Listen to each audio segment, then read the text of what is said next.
You know, this game has one of the greatest character designs ever. You got Mountain Dew hair, washing machine eyes, her sword wraps around her leg when not in use. How convenient. And that $799 Gucci gang jacket that she takes to all the raves. What, you don't think she would be down to party? Well, what if I told you that a key mechanic to Soul Hackers 2 is that you drink with your adult party members? This calls for a drink.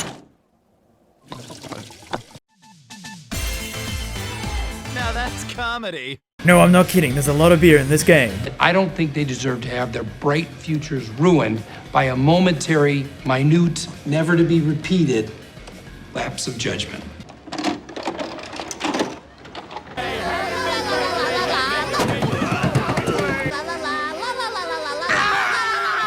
So Soul Hackers 2 is the brand new game by Atlas, the people behind Perso Trauma Center, where it has you playing as a super smart AI. Do I really smell that much? Working with this group of semi-functional adults to stop a dude wearing a non-Marvel Iron Mask from ending the world. And this video was sponsored by Atlas. Yeah, I couldn't believe it. They just said do your video thing, and I'm like, have you seen my video thing? Hello! But don't worry, I won't be showing the major plot stuff. However, if that's too long to wait for you, why, you can get the game right now. Yeah, with that little link in the description. And I mean, that's a really good box art, cause the Xbox green, her hair. What's so funny? So firstly, yes, there is a 2 in the title, but no, you don't need to know anything about the first Soul Hackers. I never played it and understood everything just fine. Where it's set in this cyberpunk future world, and it's so advanced that humanity just kinda gave up on improving their tech, unlike our cursed society. And this AI machine called Aion was so advanced and kinda bored when, hey, let's analyze what the future holds in store for humans. Oh, not the end of the world! And Aion wants to keep evolving. Can't do that in a dead world, so they have to intervene by placing themselves into 2 bodies to emulate humans with their actions. And so, here's the main character called Ringo. So no more fan mail. Thank you, thank you. And her sister, I guess, 向かってくるのか called Figue, but spelt like this. I guess it's gonna be one of those lady on situations, huh? For now, I'll be working with him to rendezvous with a human named Melody. So Aion sends these very 2 fashionable ladies up to Earth, where he believes that saving these 2 lives will avert the chain of events leading to the end. Fig has to save this nerd while we have to find Arrow, a devil summoner, people that control demons to fight other demons using these weapons called comps. Think of it like Pokemon, where the Pokemon look like this. Whoa, that's cool. Whoa, that's hot. You ought to get out more. Hey. Bye-bye. Well, on land, Fig goes, yeah, my dude's already dead. Rest in peace, Rando Mando. And we gotta find our guy. This must be way beyond. Wait, why are you shocked at this? Ringo? Sorry, just started raining over here. Wow, crazy. I can feel my skin reacting to this. It's all weird and shivery. Why is she so adorable? I'm like a factory-made sausage. Really winning me over with Ringo. Also, I love her jacket so much. I could even cycle through a pattern. Alrighty, first things first. Make sure you change these settings before starting the game, as you don't get a menu for like 1 hour. So I'm just helping you out, okay? Change the text speed. Turn off the character tracking to not make the camera feel so floaty. And also back that camera way back, unless you like staring at Ringo. Okay, I won't answer that. But zoomed out, you get to see more of the dungeon, where it's not random encounters, but you see a red demon and you get to whack it with the aforementioned leg lightsaber to knock them down for an advantage in battle. Or just leave the man down and run away. Also, what the heck, you can move the map around. That's actually very helpful when the maps start to get a little more crazy. And Ringo goes to find Arrow, and no, he's dead. Great. So much for starting things off right. Okay, I really like her. Cause of death is, well, I don't really need to spell it out, do I? Bullet to the head, 1 and done. Man, this is so nice having a voiced main character. Well, death in this game ain't a permanent thing, as it's time to do the thing on the box. Not the 2, the soul hack. Where Ringo and Figue can go into a person's soul before it disappears and pretty much hack it back to life if they have some unfinished business. And she does this by licking her finger. That's a very cool aesthetic choice there. I have to go deeper. Why are you inside me? So inside Arrow, you see his memories, how he's part of the Devil Summoner group called... You're officially an agent of Yatagarasu.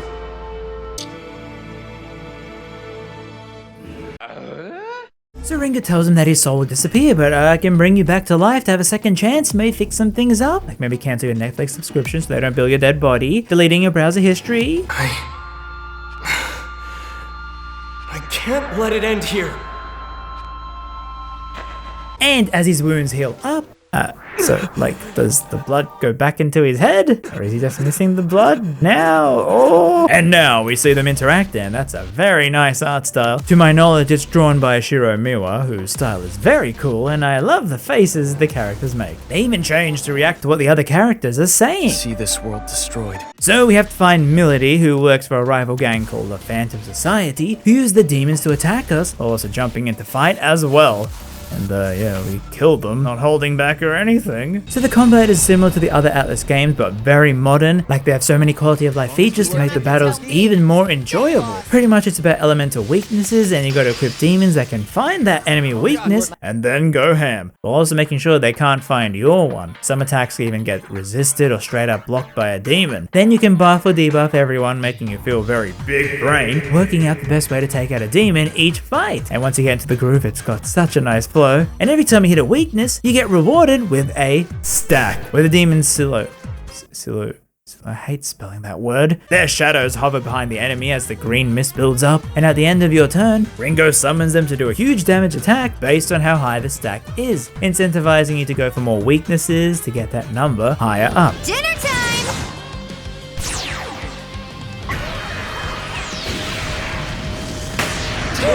Well, to get more elemental moves, you need more demons! And to catch them, you use your demons to find them for you in the dungeons. Minions! Head out! So yeah, in the dungeons, your demons will just chill out, giving you items, healing, or even recruiting other ones for you. And they all have these voice lines linked to the demon types, like, bye-bye. Or the old man demons all go, I know. I love it so much. Why the heck is this an old man? This'll be fun. It gives the demons you use so much personality on your journey. Some even give you a nickname. And to reward them, I'm gonna force them to fuse with each other. Oh god, how did this happen? How the heck do I remind you of your wife? Anyway, we head to the end of the small dungeon to find Milady, dead, killed by this dude. Yo, they call me Rhyme Soldier, R to the S. It ain't hyperbole, cause I can kill on the beat, representing the Phantom Society.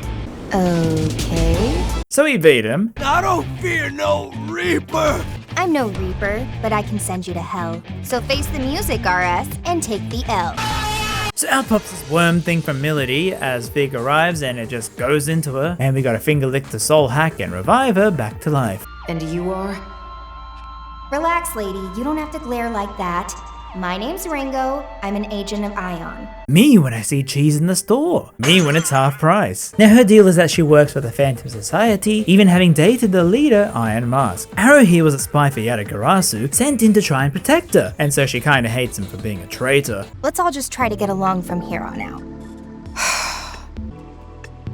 You call that getting along? Oh yeah, you also Arrow? get dialogue Did you do choices, something? which give you more points with the character, which I'll talk about later on. Well, we take them both back to Arrow's safe house, which acts as the rest point, as we learn that those worms are called Covenants, with 5 in total, and having one boosts your natural ability, so if you have one, you're gonna do slightly better on that test you have next week. Like that nerd dude had one too, and he used it to build a super fast internet system with it. And if you have all 5, you get to summon the Great One, a crazy god being that will destroy the world, which is what those bozos want. However, Milady can't refuse her since Ringo imbued herself in the two's brains when she revived them, meaning that they need her to even summon demons anymore. So I guess they both just tag along, as we learn more about Aion aren't human, right? So why was the cover? As Figue hacks into the security camera to see how that nerd was killed, and it was by Iron Mask and his pet Zenon, who, oh my. So yeah, the only way to pass on a Covenant is to kill that person and grab the free worm. And all the other Covenant users can sense the other ones, like a certain anime, meaning that Iron Mask is gunning for the other worms. But one is in this dude called Mangetsu, and the last one in Saizo. So you have to use the main map, which is like Atlas's other games, where you fast travel to points of interest and can walk around in small areas. And yes, every NPC you talk to changes their text every chapter, having their own little storyline over the game. And also... You're goddamn right. And also... Hello there.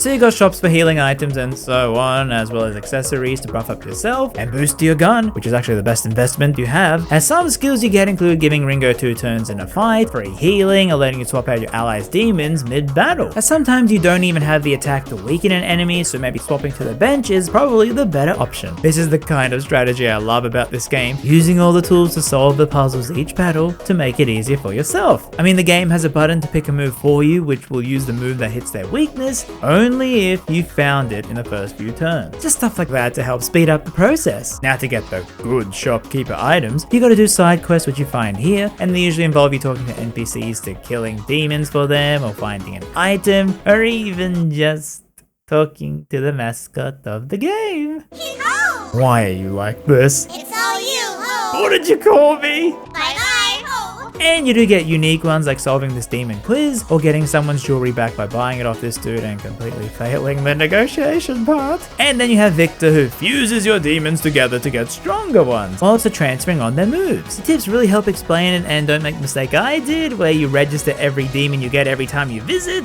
Inflation's a hoe. And yes, all the demons have their own lore, and even the side quests, Ringo will write about every single one, giving you updates as they progress. I kind of feel bad that the game doesn't show you this page more often. I mean, you can access it, but I just keep feeling bad that I miss out so much that she talks about here. Mostly about how the quest didn't give her enough money, and you know what she's gonna be spending that on. So this is what they call a club. Well, he tracks Saizo down, but too late. Aion must got his covenant, cue Ringo's magic finger lick. Why not? I summon demons for a living anyway. I can handle a deal with the Grim Reaper. I said I'm not the Grim Reaper. So Saizo is a freelance summoner, meaning he has no allegiances, and I'm also sure he cut his tongue on those teeth a lot. He says how the Phantom Society used Ash, his ex-girlfriend, to get to him, and will help us take them down. Ringo, however, had too many Chrome tabs open in her head, and collapses. Aion tells her to come back for maintenance in the Axis, and no, it's not up in heaven like I originally thought. It's under the sea. Gee, why are people so scared of the deep sea when it just looks like this? Now that's just cute. Okay, I see your point. So it turns out since you melded minds, you gotta fix up your teammates' emotional trauma. Because who says adults in video games are emotionally stable, right? And in the Soul Matrix, you get these 3 dungeons, which look sort of the same, very blue. And you go through them to learn about their backstories. As the higher level the dialogue choice thingo is, the more floors you get to open. And completing these give you buffs on the characters, and yes, they have specific text depending on which buff you pick, and I really found that neat. Now this whole thing, you see it all, it's all optional. But it's also the best way to grind since there's so many demons here. But also it can get kind of confusing, like seriously, screw this teleporter map. Also, I kind of wish the music here wasn't so Genshin. Look, I have nightmares about my horrible gacha luck in that game. I don't need a reminder. But that song aside, I actually love the soundtrack. Let's see who the composer is. It's only the freaking Nier people. And yes, some songs are very Nier-like, but the others fit perfectly with the Shin Megami Tensei vibes. Now in the dungeons, Figue doesn't want to be left behind, even though she has no demons. So she made this robot you talk to as your guide in the dungeon, i.e. she yells things a lot. Any medicine? Cute's not really my thing. How about a babe drone with some curves and sultry style? Denied. Aw, come on, Figue. Curvy babe. Curvy babe. Also, the dungeons have these gold and purple monsters, the gold giving you bonus money, but they are so hard to hit. Graham's here dodging with some Ultra Instinct moves, and the purple, yeah, don't even try to fight them. They are super tough and don't even disappear when you whack them. However, I found the perfect strategy. Just talk to the demons or door or the teleporter. This despawns any demons chasing you. If only it worked like that in real life. But it makes it so convenient in these dungeons when you're just, oh god. But there's always the run from battle option. You're a waste of my time. Bye-bye. Now, one thing I really love about this game over the other ones is that there's no form of time limit in these dungeons. Just find the teleporter to get out of the dungeon, go back home, heal, then return, with the only consequence being the time it took to do all that. Because the most important resource you got is not your infinite computing power, but the MP bar, which you use for every single spell, and it's like sweet sugar. You do anything to get more of it, but the items to replenish it are so rare, so this going home strategy is so helpful. I actually felt kind of bad using it, like, alright, so long, I'll just fight you later, let me just chill at home for a bit. So the group find that the other Covenant holder, Mangetsu, is hiding in the abandoned subway line. However, before that we have an important thing to do. Food! Yes, she's eating a burger with a fork. It's a lot to chew on. So in the hub area, which is kind of bare bones, I mean the characters are always looping on one single pose. Badass, right? Or just standing there imposingly. But during the game you get to buy food from vending machines or a robotic pizza maker. Man, the future is scary. And these give you boost in dungeon until you exit. Also, I guess that counts as a cost to me for leaving each time to heal. But all these foods, the characters have their favorites, and we'll discuss every single food item you got. However, it's kind of disappointing that the food is always the same in the cutscene, so you never see a picture of the food they're talking about. And then again, it's probably best I never see any depictions of this monstrosity. But that's not all, because everyone here are adults, meaning they drink a whole lot. There's this bar that you get to hang out with the characters to talk about random things or even based on side quests. Like we had to kill this fedora demon and then you discuss it back at the bar. Or even finding items like a ball will bring back sporting memories. Or a Game Boy. It really makes us feel like a unique JRPG as you rarely see characters just chilling with drinks like this. I also love this area a whole lot along with the many cyberpunk city designs. However, a lot of the dungeons do feel very industrial and samey, especially in the Soul Matrix. Anyway, time for the subway to find Mangetsu along these windy pathways, and yes, that's where the map and moving it is very helpful. And in his hideout we find him spying on Arrow. Someone's got a crush. But Arrow has never seen him before, and he left a diary with the Yatagarasu code on it, meaning we gotta find someone who knows how to break it. Or how about instead we have more break time? Meaning... Figue, this is our chance. Deploy the secret weapon. How many people could this feed? I don't know. I just thought it'd be cool to dramatically reveal a load of pizza. What the heck? And Pizza we are party, the mayonnaise, What's in simple with people beer! looking What at kind of you? horrid contraption is this? Hi. So it's come to my attention that some people actually like to eat pizza with mayonnaise. You sicken me. I don't care much for oily foods.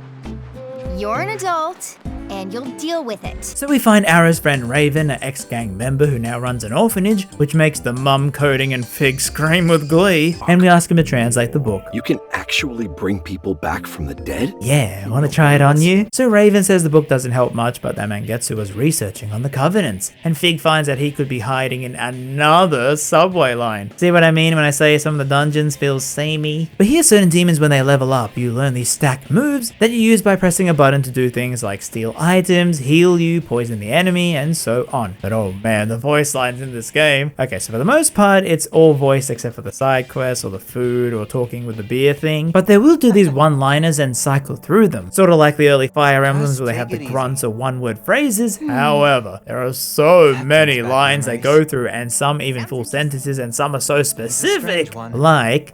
I'm pretty picky when it comes to beans. He never says that the entire game ever again. It was just voice for this instance. This also carries to the battle quotes because, oh wow, they have voice lines for every status effect. Your team will warn you on moves like, hey girl, this move is kind of not the best choice. But even then they could be wrong and that move actually could be the best choice. Or they react to other characters reviving them. Owe me one for this. What hell I do? Or how smug they are in combat. Nice wasted effort. Big damage! Or even lines like Ringo when she's put to sleep.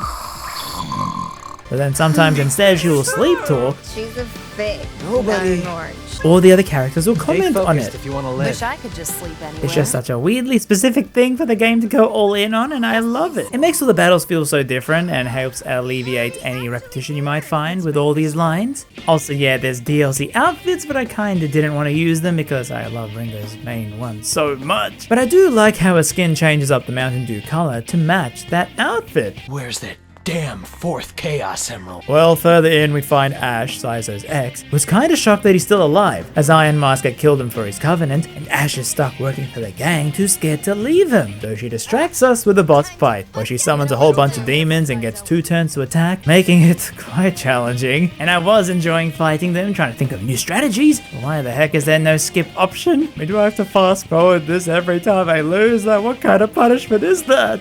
We got played. You're telling me? I used up so many items at the end. And with her distraction done, she runs off. Yikes. We sure are a pathetic bunch, aren't we? Are all humans this difficult? You can complain all you want. Just do your jobs, and I'll be happy. Now here the dungeon gets a whole lot more confusing with one-way entries, but I found that there's this food that actually recovers your MP over time when you walk. This is easily the best food in the game in my opinion. Like, who needs hospital bills when I can heal myself doing this? So we find Zenon and Iron Mask, but Milady goes nuts and tries to kill him, but Zenon is just too strong, as we learn that they already killed Mangetsu, meaning 4 covenants are now with the bad guys. He was devoured. So we fight, and like I said, there's even specific battle dialogue in this game. Please don't you dare run.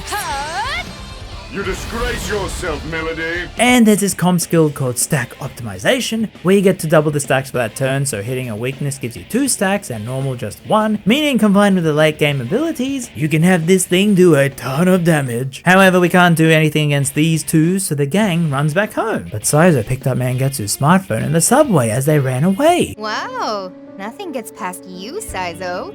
How do you think I've survived this long? You didn't? You died. We all saw it. So the Zenon is called a Zoma, an artificial demon that's man-made, and we go to Victor to ask him about this while Fig tries to fix that smartphone. Someone of your intelligence wants to learn something from me? I know. Aren't you proud of me? She's seriously becoming one of my certainly is favorite characters ever. Based on what? So he says that they're weaker during a full moon and that this is when we should attack Iron Mask, who was spotted at this industrial tower. Yeah, you know, keeping the theming of the dungeons. But I decided to do more side quests because I was actually having a lot of fun with them, and one involved a doppelganger demon. Someone out there is really into this. Also did a lot of Matrix quests where you learn about the characters, like how Arrow wants to be a hero and his relationship with Raven, Milady how she loved Iron Mask so much, and yes, this adult game shows a bit more than Ringo was expecting. And Saizo just being horny on main for Ash. Catch like you strutting around in a waitress uniform.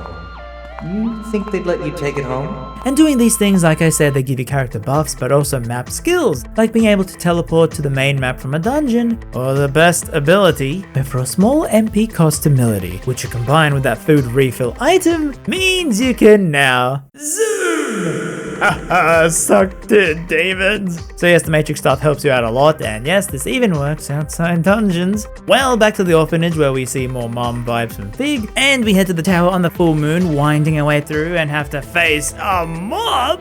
What? My senses are dazzled. Yes, this must be fate. I have come to see you, my Halloween. Hey, don't steal my MP! See, this is why Australians hate bugs so much. And once again, we find Ash, who is having second thoughts, and after another fight, runs away. So we continue through and find, god damn it, not the Mothman again! I shall see. Yeah, you better run. Don't think you took me by surprise, because you totally didn't. Alrighty, well, we get to the final room and...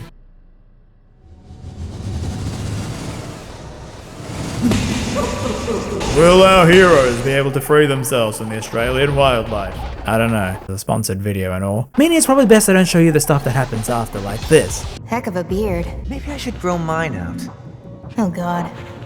I'm begging you not to. But it will say some things, make sure you try out all the food items if you want to see all the reactions sooner rather than later, because something will happen that makes the characters so sad that they don't even want to drink. Imagine being too sad to drink. Couldn't be me. And 2, Ringo loves her iced tea. And yeah, make sure you do that Soul Matrix stuff, even though it is optional, and I would recommend doing it in order of each chapter, although the game will bring you back here for some story things.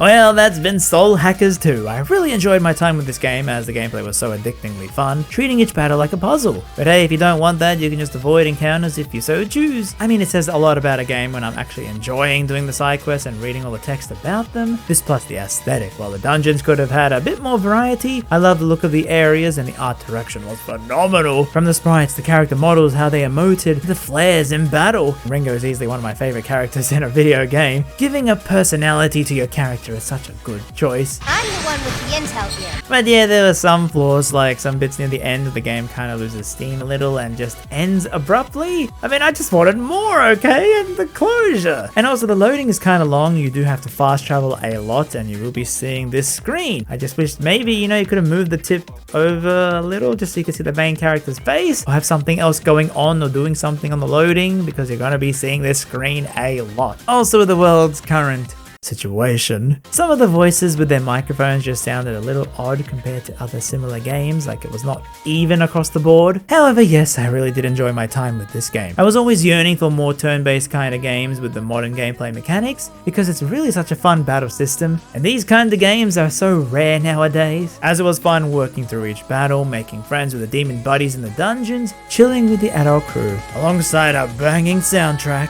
So if any of that interests you, please check the game out. I cut so many things. Now with that being said, oh man, I really can't stop seeing this trend. Every time I play an Atlas game, I always notice this. The characters will have one single word they will love to say throughout the entire game. And you want to know what that word is? It's that tapioca pancake French toast crepe cheese hot dogs. No, not that. This! Sheesh. Sheesh. Sheesh. Sheesh. Trojan, RamZaes, Magnum, Chic. Also big cheesy thanks to Coxelson and Worker B and to my other patrons, and if you join you can have your name here, as well as high quality versions of the thumbnail art. And to people still watching, I'm going to be talking about another Atlas game very soon that was shown off in this video. Can you guess what it is?